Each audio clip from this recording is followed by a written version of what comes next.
Brodes Media. Yo, what's going on, everybody? Welcome on in to the day after pod. We're hosting an NFC Championship game. It is so sick to say that. I'm so happy that I was able to fill in for John Johnson on Monday overnights because I got an opportunity to talk to the people about how special this is. And that matters to me. When I was growing up, well, actually, it was way past growing up, but when I was playing junior hockey, and I lived in Boston for this particular season, we lived next door to a D3 college football house. So it was our junior hockey house living next door to a college Division III football house. It was chaos, as you could imagine. But one of the quarterbacks on the team I still talk to this day. Love him. Big sportsman. And he really showed me the impact of the beauty of sports.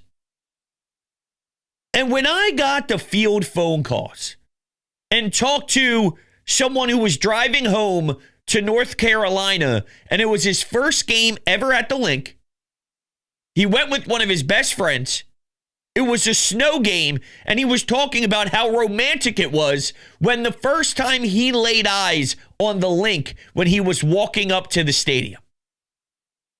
Then I got a phone call from a man who has 5 daughters. He was receiving a phone call from one of his friends, and he said, I have 2 tickets. Would you like to go? He ended up taking his 13-year-old daughter to one of their first games ever together.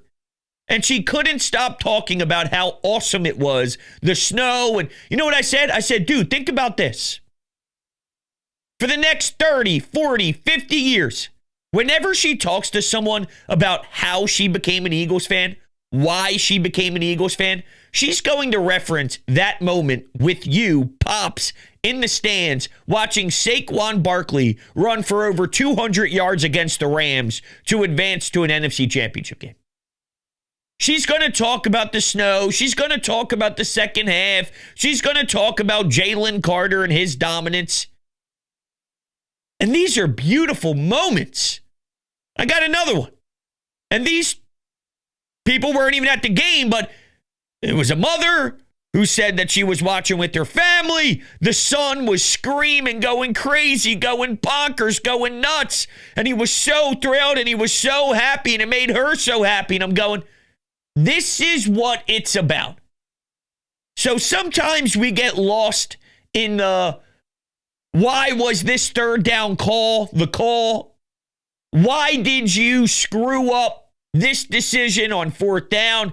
How come you missed a tackle? And look, full transparency, yeah, I'm a part of that sometimes too, no doubt. I do this for a living, of course. I get sidetracked into it. But when moments like Sunday evening happen, where the community was all together, when that anxiety and that adrenaline and that feeling in your stomach, you know your entire community felt the same way with you. And when you got that dub, that appreciation to find a way to gut it out, and your quarterback to go into the blue tent, to come back, to have bootlegs left to the right, making passes a couple yards downfield, Saquon being a machine, putting the game away before you have to sweat it out again when he didn't want to, but you had to, but you still won. And that deep breath that we all probably took at the same time, right? The whew.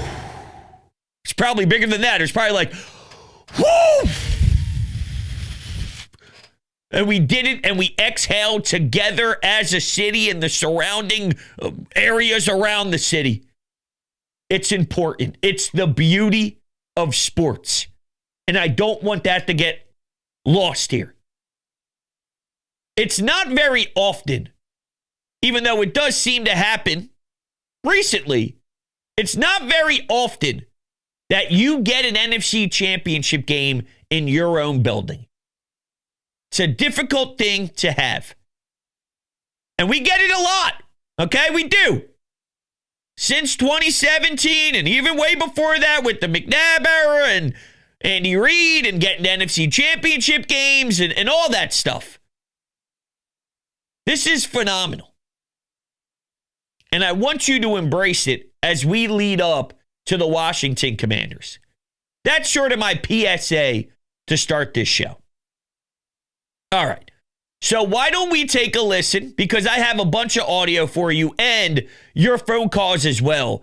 I want you all to listen to Chris Sims, who was on with Kay Adams, and he makes me shake my head in disgust. He does, because what he states makes 0 sense. Zippity, none, nada.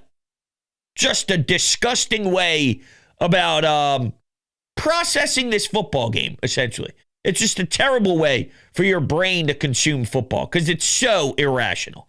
All right, here's Chris Sims on the Birds. Have the best team, but you think that they'll be in a position right now this week going up against the Commanders where he will mess up. Why?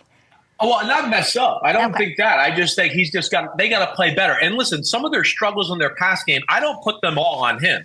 They're a little too simple with what they do in their pass game schematically. That's one of their big issues altogether. And as you saw yesterday with some of these long touchdown runs, they can run the ball on anybody. It doesn't matter how many people you put in the box. It's one of the greatest offensive lines in the history of football, what we see in Philadelphia. And they can win a lot of games the way they're winning right now and the way he's playing. I'm just saying if they want to maybe win this weekend or have to play the Chiefs in the Super Bowl, the passing game, the offense we saw, and again, not all Jalen Herz, but what we saw yesterday, that will not get it done. They will not win the Super Bowl if that's the passing game we see, or even this week against the Commanders, right? I mean, that game yesterday, let's say it was 130 plays. The Rams definitely won the majority of those plays. If it's not for 2 strips by the Eagles defense and basically the 3 long touchdown runs, I would say you take away those 5-6 plays there, the Rams football team won the majority of the plays on the field in the game that day. What the fuck does that mean? What does that mean? If you take away the greatness and the elite play of Jalen Carter, if you somehow remove an electric running back that is having an all-time season, and if you take away Jalen's ability to have a 44-yard touchdown to the house, and if you remove a first-round draft pick like Nolan Smith, forcing the other team to take the ball away, the Rams would have won. What? If my aunt had balls, she'd be my uncle. Are you kidding me? I mean, what are we doing here? That's why this team is so great. Because you have a number 1 defense. Because you have a phenomenal running back. Because you have a great quarterback who does not turn the football over, because you have an outstanding offensive line. Everything you just laid out on if you change this, if you change that, that's who they are. That's what they do.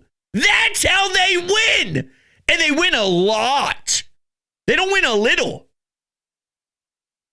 This way of attacking, this way of performing, this way of dominating, it's every week. So it's obviously sustainable to some capacity. Now, it doesn't mean you're going to win the next 2 games. I don't know where this thing goes, even though I have a lot of faith in this group, because sometimes the recipe could win. You have a bad day, and it doesn't mean the recipe's faulty. Your team just had a bad one. And sometimes people wake up and they have bad days and they don't do their best job. And that is very possible to happen to anybody. But it doesn't mean the recipe is just a disgusting one that can't have some serious truth to it. This works. And what this defense has done under Vic Fangio is turn the other team over. And what this offense does is run the football down your throat, and they don't turn it over. Boom. It doesn't need to be overcomplicated. But what you can't do is say, if you change 5 or 6 plays, how embarrassing of a take is that? A lot of these playoff football games are one possession. If you change 1 or 2 plays in any of these games, yeah, it swings it. Well, if Jalen didn't have the turnover in the Super Bowl, yeah, but that's what happened. And I love this. They can't continue to win this way. I hear that every week. And I'm not even joking. Every single week on a Monday, we hear some version of national media. We hear some version of local media spin it where if they don't clean it up, if they do this, if. And now we're hosting an NFC championship game. So I just don't understand, and it bothers me that I get trapped into this because, as I mentioned the start of the show, as I mentioned to kind of kick things off here, it should be about appreciation. It should be about joy. But then I hear dumbass takes like this, and I start to see red, and my face starts to turn purple, and my veins start popping out of my forearms because I want to punch somebody in the face. Because when you disrespect my guys, I got to step up. And I have learned to love this group more than I've loved a lot of groups. Because there's something that smells like dominance. There's something that smells like outrageous, insane, disgustingly fantastic, beautiful football. And that's this team that laces up the cleats at the Link. And they're amazing. And I guess it's hard for people to realize that Jalen is extremely intelligent. You do know that Jalen has been checking at the line of scrimmage, which then allows for this team to score touchdowns in the playoffs, right? This whole he can't read a defense thing, he's checking into certain formations and plays at the line because he sees what the defense is showing. And then from there, he counters it. Saquon, boom. You get good blocking, boom. Because of the way Jalen sets things up. That Dallas Goedert touchdown against Green Bay. Jalen sees, he likes his matchup. He then goes, yeah, this is the matchup we like. Let's kind of boop, Goedert. Boom. Touchdown. And he doesn't turn it over. He's not perfect. Look, I get it. The sacks, it's annoying. He seems to be holding onto the football a little too long. But there is a method to the madness. All right? Now, here's Dan Orlovsky on the way Jaylen Herz is changing things and altering things at the line of scrimmage. To give him credit for not doing the critical mistakes and doing everything that's necessary to not lose the game, and that spins the way to win the game. These are the checks at the line of scrimmage. I know Lou wanted to get in here. Yeah, no. Okay, so they got a load front, meaning everybody on the defensive line for the Rams, big bodies, is up kind of towards the left of the line of scrimmage. They got little guys near the bottom of the screen. Jalen checks to this. That means they got big people blocking little people. Mailata's blocking a corner, okay? Their right tackle, Lane Johnson's blocking a corner. That's how you get so many people that's away from the football in huge runs. But that's a check by Jalen Herz. And the one late in the game, Alex knows his safety's dropping down to the offense's right.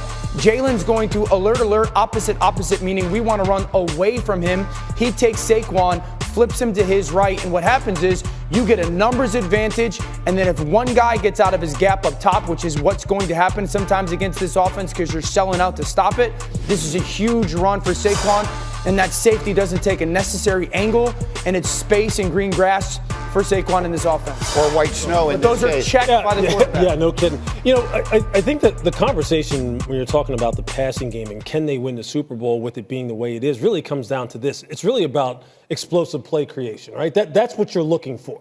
If they keep getting the same kind of explosive production out of the running game, and they do take care of the football, and they are opportunistic and intentional with turning the football over, yeah, they can win the championship. Oh! What do you know? Logic! Isn't it amazing to hear logic? So Jalen and his IQ, which is what he brings to the table, he's extremely smart. He's insanely intelligent when it comes to handling the football. So if you want to get bothered by the phrase game manager, then I'm sorry. I feel bad for you. But why don't you change the word manager to the guy in control? The guy who's controlling the offense, the guy who's controlling the football. Change whatever label you want. You know who managed the game extremely well? Tom Brady. You know who was in control of the offense? Tom Brady. He controlled. He was very intelligent, very smart. Not that they play the same style. They don't play the same style. And I'm not telling you anybody's on the level of Tom Brady. But he did such a good job of controlling the offense. Now, this is different. It's unique. It's rare. It's one of one. It's not the standard. But I don't need you to be the standard. I don't need you to be like everybody else. I need you to be whatever works for you and whatever works for the Philadelphia Eagles. And this is a recipe that obviously creates real success. And not only is he doing it at the line of scrimmage, but at the end there, it was perfectly stated that if you are having explosive plays where you are scoring 80-yard touchdown drives, 78-yard touchdown drives, and you're willing to attack teams that even stack the box and they put a lot of bodies in there and you're just playing the, all right, dude, let me see if you can properly process the right angle game, and they don't, and then bang, here you go. You went for 255 the first time against LA and 205 the next time. That is insanity. Insanity. And if you're able to generate explosive Saquon games and explosive Saquon Barkley touchdown drives, I don't care if it's Devontae, I don't care if it's Goddard, I don't care if it's AJ. You can win if you're punching in touchdowns by any way they can. And this works for them. So I love it. I mean, I truly, truly love it. I think it's phenomenal. I think it's sensational. And I can't support it more if I even tried. Hey, you know what else I support? That is my friends at DraftKings. Playoffs. We're talking about playoffs? You bet we are. Get in on the action at DraftKings Sportsbook, an official sports betting partner of the NFL. Scoring touchdowns is key to winning in the playoffs, and you can score big by betting on them at DraftKings, the #1 place to bet touchdowns. Ready to place your first bet? Try betting on something simple like a player to score 6. Go to the DraftKings Sportsbook app and make your pick. Take a look at the NHL, the NBA, and yes, the conference championships coming up in just a week. Lines and odds are subject to change, but you know where I'm going with the birds, baby. That's right. DraftKings customers can bet $5 to get $200 in bonus bets instantly. So, this is what you need to do. Download the DraftKings Sportsbook app and use code BRODES. That's code BRODES for new customers to get $200 in bonus bets instantly when you bet just $5. Only at DraftKings Sportsbook. The crown is yours. Gambling problem? Call 1-800-GAMBLER. In New York, call 877-8-HOPE-NY or text HOPE-NY 467-369. In Connecticut, help is available for problem gambling. Call 888-789-7777 or visit ccpg.org. Please play responsibly on behalf of Boot Hill Casino and Resort in Kansas. 21 plus age and eligibility varies by jurisdiction. Void in Ontario. Bonus bets expire 168 hours after issuance. For additional terms and responsible gambling resources, see dkng.co/audio. All right. You know what I love, too, about this team? One, how good Darius Slay played. My man does seem to be in his prime, which is just crazy considering his age. Okay, I thought Fletch was done his final years. Wasn't. I thought BG might be done his final years. Wasn't. I didn't know where Darius Slay stood, and quite frankly, because of how much time he misses in-game, where he has to leave for a quarter, he's got to miss a few downs, and he gets back into it. I just didn't know if he'd be able to have the longevity that we would like. It seemed like the clock was ticking here on the back nine, but he was sensational. He had so many pass breakups. Every time you looked up at the screen, it was Darius Slay in coverage. It was Darius Slay suffocating a wide receiver. It was Darius Slay having his hands on the jugular of the wide receiver, just knocking the ball out of bounds. This guy was really good, and he was stuck on you more than Gorilla Glue. All right. And it was great. But another thing I love is Fletcher Cox and Brandon Graham. Your defensive tackle, your defensive end that established themselves as an era of Eagles football. There is going to be an era of Eagles football that we all relate back to when we get older. Say, remember Beach? BG? I don't know why I said Beach like that. My brother-in-law goes by Beach, so I don't know. But BG? Remember Fletcher Cox? Yeah, that was good stuff, fellas. We have their replacements. Now, I don't know if BG's done or not, because my man was still cooking. And I saw a picture of Fletch pretty recently. My man looked skinny. It's always weird to see the big men and the guys who were in the trenches retire, and then maybe a year or two later, they start to dabble around with the media or pictures are being taken, and it looks like they lost 150 pounds and they're not healthy. You know, Fletcher looks like a string bean. It's unbelievable. Jalen Carter and Nolan Smith are the replacements. And Jalen Carter wrecks games like the best defensive tackle in the league can wreck games consistently. What he did in that divisional round at that age, he essentially played the whole game. And there was a time where you wondered, does he have the professionalism needed? I'm not being harsh. I'm just telling you what it was about. Does he have the work ethic? Does he have the determination? Does he have the will? Does he want to compete at a high level? Will he be able to maintain the same level of greatness when it's the fourth quarter, when you tire out? Is the stamina there? Is the conditioning there? It wasn't just Jordan Davis, but there were some talks about the way maybe Jalen Carter has to maturely attack as a pro.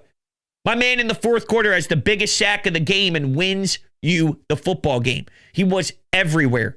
He was a madman. He was just as good as Saquon Barkley was. He wrecked the game, and that's not going anywhere. So the fact that you got him and Nolan Smith, and the ironic part about Nolan Smith is it's almost following something similar with BG, where nobody knew if BG was going to have what it takes to play. And then boom, and here we see with Nolan Smith, I don't know. Does he have what it takes to play? Boom. It's awesome, though, to see him. Because he is stepping up massively. He's getting sacks in playoff games nonstop. It's incredible. All right, speaking of incredible, all of you. So why don't we take a listen to the Anytime Hotline calls here and hear from the people. This is Lewis from Philly, living in Nebraska. That Rams game was a nail-biter. We all know that. They do have an identity, the Eagles, that is. Jalen, basically, he always comes out on top, I guess. My thing is this. I know they can pass. I know there's a passing game. We've seen that in Pittsburgh, I don't know what it is. I don't know what to say. I think they're fooling people. I think they want to trick a lot of people. I don't know. What do you tell me? All right, I appreciate the call, Lewis. Do I think they're fooling people? No, I don't. I believe that they're trying to figure out still the best way to do the passing game. And at this point, if you haven't figured it out by now, I think there is an element of scheme. I think there's an element of maybe them not trusting Jalen with certain things. And I've seen him do the things that they're asking him not to do, so I don't know why they feel that strongly about it. Yes, they're with him every day, and I'm sure there's reasons why they feel this way, but I don't know if that necessarily means it's the right decision. I do think that they feel a certain way about his skill set, and then the offense isn't as complex because of Jalen's skill set, but I think they're not properly assessing what he's capable of doing. That's my gut. That's what my gut tells me, where they dumbed it down and these route concepts, and a lot of it is a little all over the place. And look, here's another element of it, and I don't want this to really be a focus at all, but I wonder how much of, because everyone says, well, we're on our next coordinator, and how many coordinators are we going to go through before you realize it's the one getting the ball? Maybe this is what Nick Sirianni wants. Maybe this is part of Nick Sirianni's offense. And it's more on Nick Sirianni than it is the coordinators that we're talking about. And Nick Sirianni's staple offensively still in the mix, and these coordinators have to adapt what they like to do with some of Sirianni's stuff. I don't know. I really don't think that today's the day to have that conversation, because I think that skews a little negative. But your point is valid of, well, I've seen it happen against Pittsburgh, so it's in there. I agree. I saw I forget who said this. Maybe it was Ray Didinger mentioned that Reuben Frank had a stat that when it comes to throwing the football past 35 yards, the Eagles don't have the completions down the field. And I mean, A.J. Brown should have caught that ball the other day.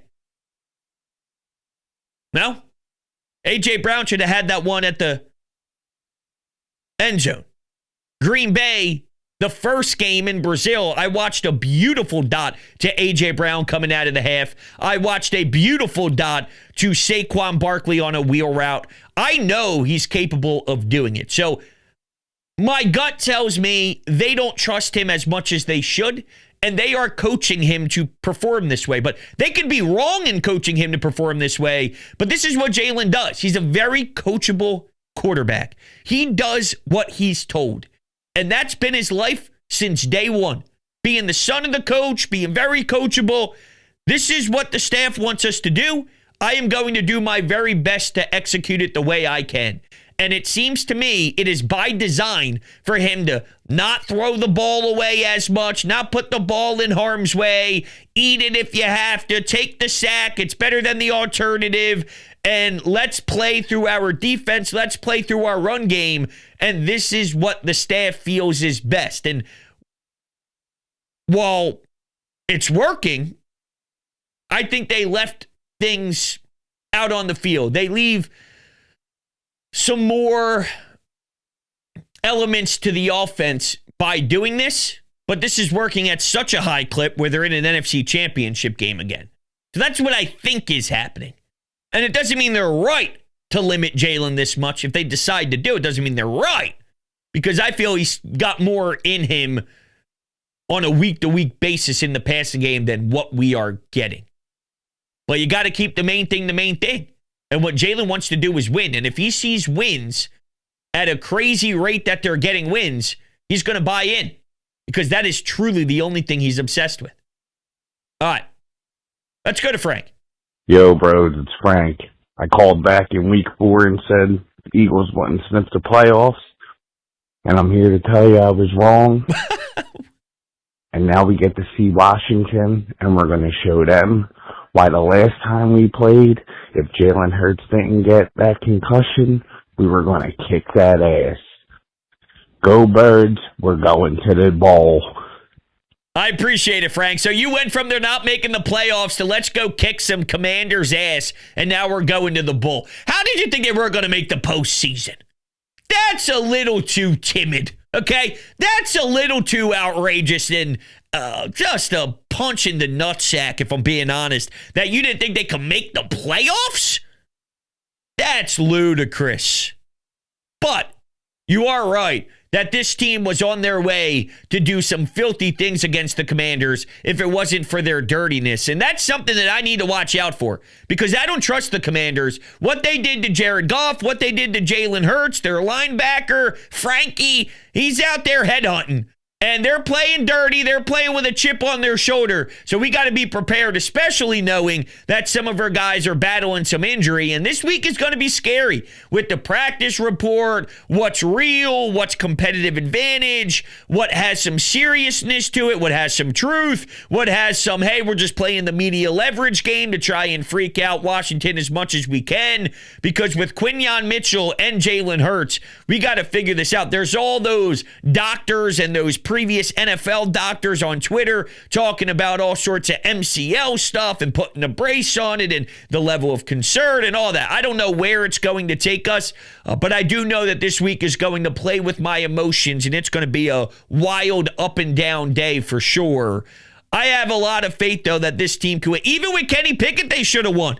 Even with Kenny Pickett coming into the game 11 plays in without any sort of snaps, without any sort of knowledge, without any sort of game planning for the week before when you were at practice, you still should have won that football game if it was Devontae Smith locking in for a half second longer. You get that dub. And speaking of drop passes, AJ, for example, I just don't know how much to take away from this game.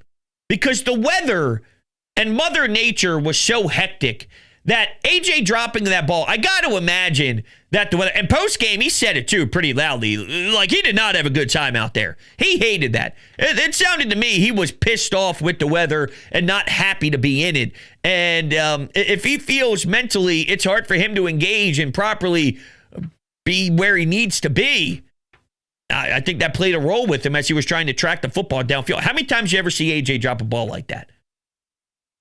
So if that happened, it's hard for me. I guess I'll put it to you this way. This game was win on this day. Win with these circumstances. Win with this crazy weather. That doesn't apply to next week. That didn't apply to the game against Green Bay. It won't apply to a game in New Orleans, for example. Get through Sunday. Get through the storm Sunday. Get through the second half Sunday. From there, we'll push forward and assess. But it's about winning that game, knowing those circumstances. And to their credit, they did. They did a good job of keeping the possession of the football in their hands. Hey, you know what I love having in my hands? HelloFresh. What's HelloFresh? Well, you get farm fresh, pre-portioned ingredients and seasonal recipes delivered right to your doorstep. So skip trips to the grocery store and count on HelloFresh to make home cooking easy, fun, and affordable. That's why it's America's #1 meal kit. A crazy schedule can make it easy to fall back into your dinner time recipe rut. So keep mealtime exciting with over 40 recipes to choose from every week. So there's always something delicious to discover with HelloFresh. HelloFresh does all the shopping and meal planning for you. So ingredients arrive at your doorstep, pre-portioned and ready to cook, along with pictured step-by-step recipe cards. How easy is that? It has changed my life. It has changed my wife and I and our lives with our daughter. We're always so hectic. I'm working overnights. I'm doing this. I'm doing that. I got Bleacher Report at 6 o'clock at night. I got to worry about some of the meetings my wife has in her office for her job. And there's so much going on. And when I tell you that HelloFresh has made it so much easier for us, I can't stress that enough. Go to HelloFresh.com/50Brodes and use code 50Brodes for 50% off plus free shipping. That's HelloFresh.com/50Brodes. Use code 50Brodes for 50% off plus free shipping. HelloFresh is America's #1 meal kit. Make sure you join the HelloFresh family. All right. Let's go to the phones and continue rocking your phone calls. I really appreciate everybody who took the time in to call in, so let's do it. Hey, bros. This is Justin calling from Rochester, New York. I'm a first-time caller. I've been listening to you for a while. I heard your podcast the other day, and I like your stance on Jaylen Herz. I don't think he's been playing bad. I look at this divisional round, and you compare, like, Josh Allen and Jalen Herz and their numbers, given the weather conditions and all of that. Hertz statistically had a better game, but he's getting criticized, saying that he's still struggling, whereas Josh Allen has an MVP game. I don't know. I don't like the hate that Hertz gets. I have no concerns about Jalen Hertz.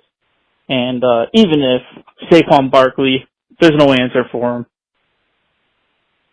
Love your stuff. Keep going. Go Birds.